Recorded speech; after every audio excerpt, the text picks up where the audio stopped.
Բարև ձեզ։ Լավ ոչինչ։ Վարդան Ղուկասյանի գործով եմ, բայց վերջ հասնեմ կգամ ձեր մոտ։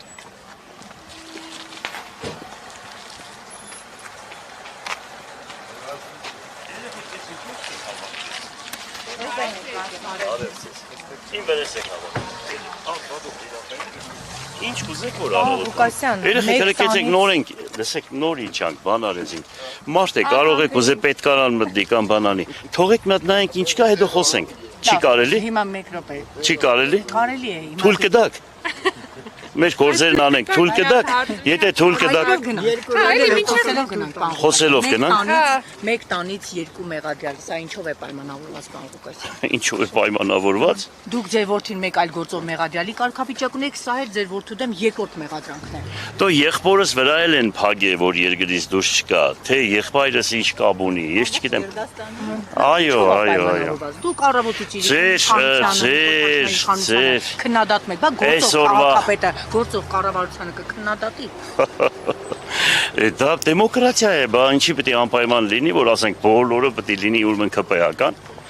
Ամբողջ աշխարհում այդպես է, կա եւ ընդդիմություն, կա եւ դիմություն։ Ժողովուրդը ում ընտրում է, ըստ այնն պետք է առաջնորդվեն։ Հիմա դա դոգմա է, որ պետք է պարտադիր բոլորը ԿՊ լինեն, բա դեմոկրատիան այդպես է։ Ամբողջ աշխարհի փորձն էլ մենք պետք է ընդօրինակենք։ Գյումրեցի բարգամավոր է հիմա։ Ձեր քննադատությունների հետևանքն է։ Ուրեմն գիտեք ինչ։ Ես ճիշտ ասած աշխարհում չեմ տեսել մի երկիր, որ այսքան հոգս պատճառի իր ժողովրդին։ Ճիշտ ասած զարմանում եմ, թե ինչն է պատճառը, որ այսքան այսպես ժողովրդի վրա գործեր են հարուցում։ Բոլոր նախկին քաղաքապետերը 99%-ը դատվում են։ Բոլոր նախկին քաղաքապետերը։ Ես չգիտեմ, առողջ ուժը երկրում, ուրեմն քարկոծվում է, պիտակներ են կպցնում վատ առումով, հասկացար, ում հետևից որ ժողովուրդ է գնում, դրանք պետք է անպայման պետության կողմից թիրախավորվեն։ Ես ուղղակի դա չեմ հասկանում ինչն է պատճառը։ Հասկանում եմ չնայած, որ Լևոն Տեր-Պետրոսյանն ասում էր, այս տարածաշրջանում պետք է ապրի 1 միլիոն բնակչություն։ Եվ դրանից հետո ով եկավ, նպաստեցին, որ Հայաստանի բնակչության թիվը նվազի, ոչ թե բարձրանա։ Որ նայում ես, որ ուրեմն բոլոր կառավարությունների կողմից իրեն ժամանակ ոչ թե բնակչության թիվը ավելացել է, տեսնում ես, որ ամբողջությամբ պակասել է, մահացության թիվը ավելի շատ է, քան թե ծնելիությունը։ Եվ հավանական է դա դրսի ուժերն են անում, ուրիշ բան չեմ պատկերացնում։ Գիտեք, հիմա եթե լավ պատասխանեմ, հա, ձեր հարցերին։ Ճիշտ ասած, հիմա տեսեք, ինչ է ստացվում։ Եթե այսօր գնաք հովիվին հարցնեք, կամ ասենք ամենանենց բան մարդուն, որ քաղաքականությունից հեռու է, եթե ասեք հայ ժողովրդին ինչ է պետք, ուրեմն կասեն հայ ժողովրդին պետք է զենք, պետք է գործարան, ռազմական արդյունաբերություն։ Հայաստանում փամփուշտ արտադրում են, ուրեմն մենք այդքան հետամնացենք, այդքան խելք չունենք, որ փամփուշտը չեն կարող արտադրել։ Ինչն է պատճառը։ Ուրեմն 1941 թվականին Հայաստանի Հանրապետությունում արտադրել են 110 տեսակի զենք զինամթերք։ Դա ինչ է նշանակում։ Պատերազմի շեմին կանգնած երկիրը ամեն րոպե, ամեն վայրկյան, ուրեմն մենք այսօր զենք չենք արտադրում, այսքան գիտական ուրեմն պոտենցիալն ունենք, այսքան ինստիտուտներ ու համալսարաններ ունենք, եւ ամբողջ աշխարհի ամենավերջի ժամանակակից զենքերը արտադրելու ուրեմն մեջ տեսնում ես Յան ազգանունը։ Բա ոնց հասկանանք դա։ Այսինքն հայ ժողովուրդը չի մտածում իր ապակայի համար, իր երկրի մնացած բաների համար։ Ես զարմանում եմ, թե ինչն է պատճառը, որ չեն անում։ Հետո գիտեք ինչ, զարմանում եմ, որ բոլորն ասում են, այս 30 տարի է, ասում են անկախությունից հետո, ասում են պետք է աշխատատեղերի ստեղծում, գործարաններ։ Այո, երկիրը պահում են գործարաններով եւ գյուղատնտեսությամբ, որտեղ երկրի վարելահողերի 60%-ը չի ցանվում, չի վարվում։ Տարել են խոտ հարկներ, Ուրեմն բանկային համակարգը մի խայտարակ վիճակի մեջ է, որ պատկերացրեք 18-ից 25%, որ երկիրը, որ ուզում են դրսի, ուրեմն ուժերը քանդել, անպայման այդտեղի բանկային համակարգը այ այսօրվա դրությամբ են անում, ինչ որ հիմա Հայաստանում է։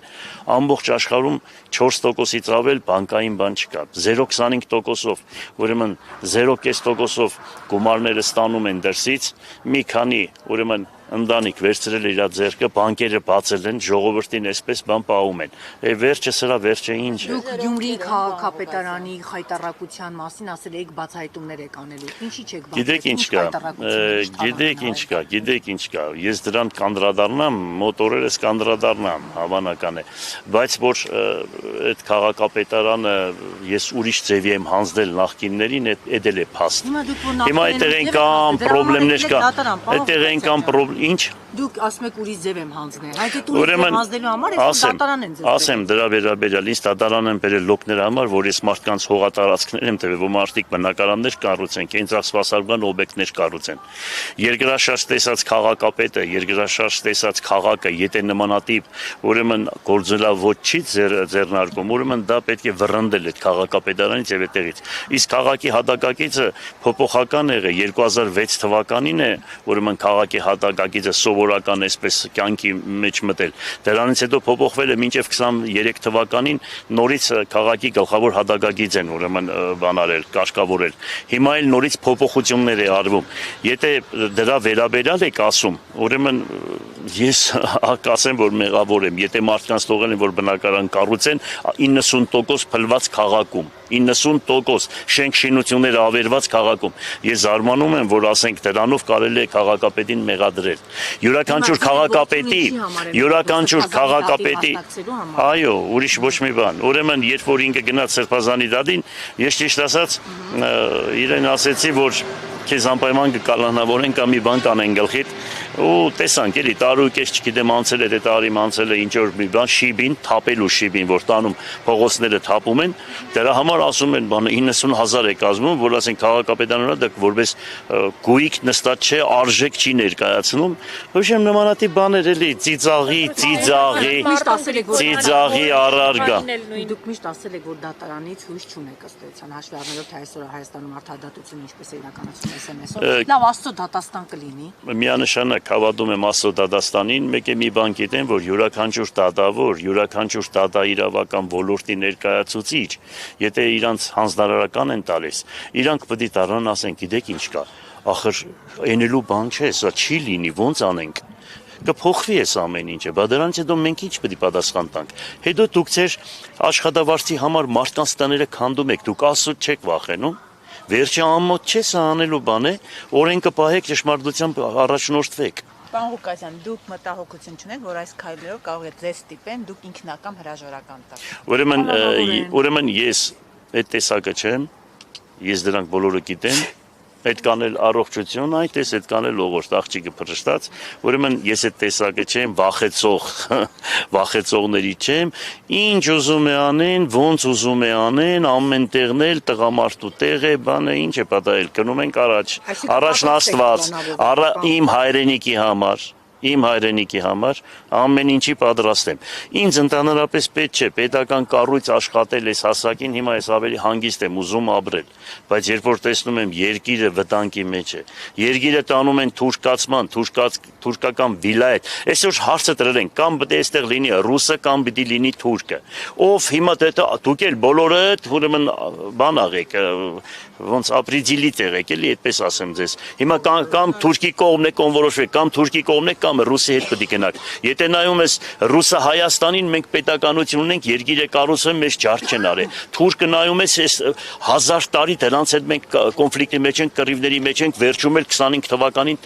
թվականին տեսակ ինչ արեցին, իրանք է բարձրադային ասում են, որ այս հաղթանակը տարել են մեր գեներալները եւ ամեն ինչը, իրանք է մասնագիծ են եղել մեր տղաների այդ սպանությանը։ Հիմա մենք այս կան բանը տեսնելով նորից մենք կարող է դաժե երկուսի մեջ քննարկման առարգա սարքենք, ես չեմ հասկանում։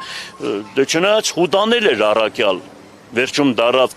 Սադանը հասկացար, ինչ ասեմ, Ավետիքի Սահակյանի խոսքերը դուրս է գալիս, երկու սերունդ է մեծանում, մեկը կոսմոպոլիտ,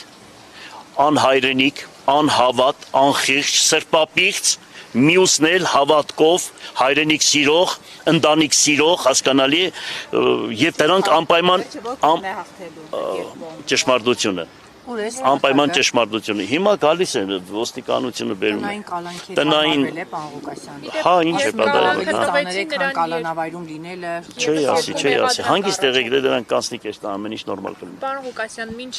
դատարանը որոշեց, որ տնային կալանքի են տանելու, եւս 2 նոր մեղադրանք առաջադրեցին Սպարտակին, սրա վերաբերյալ ինչ կարող եք ասել։ Հեչ բան չունեմ ասելու, ամեն ինչ նորմալ է, հանգիստ եղեք, ամեն ինչ լավ է, երկիրը խաղաղ լինի։